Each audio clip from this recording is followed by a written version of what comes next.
It is challenging to determine the true level of the patient's pain, because somebody may say my pain is 8 out of 10 or 9 out of 10, but somebody else that has a different kind of a chemical makeup might say that their pain is only 5 out of 10.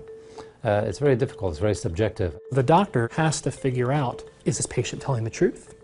Is this patient lying because they want opioids? They have absolutely no idea, and that's literally either whether it's the 0 to 10 scale or smiley faces and frowny faces, is how we diagnose the most prevalent and most expensive healthcare condition in the United States.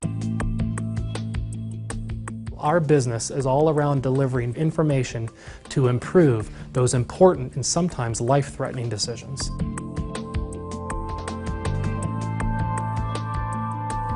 We combine clinical information about a patient along with information about their genetics to be able to better understand how they feel pain, which medications they're most likely to respond to, and understanding which patients are at risk for abusing opioid pain medications.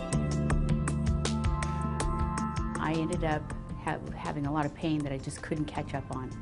And through the course of this, they sent me to pain management, who had me on morphine, oxycodone, hydrocodone, muscle relaxers, and Percocet.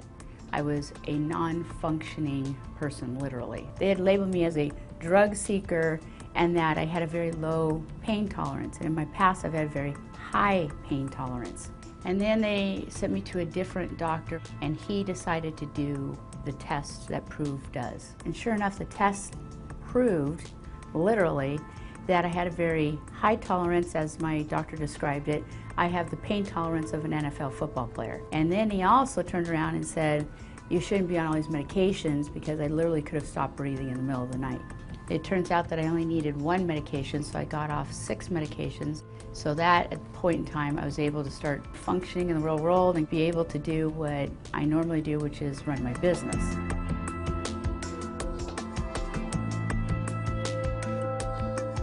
I think this kind of a genetic testing and knowing what the patient has in their genetic makeup before we start giving them medications would go a long way to prevent opioid addiction. I'm sure other doctors will catch on, and this may become one of our tools that everyone would be expected to use before dispensing medications.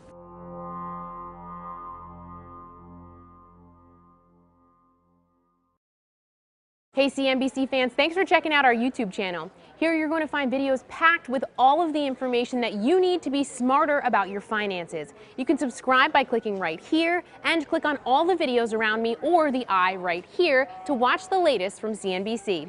Thanks for watching.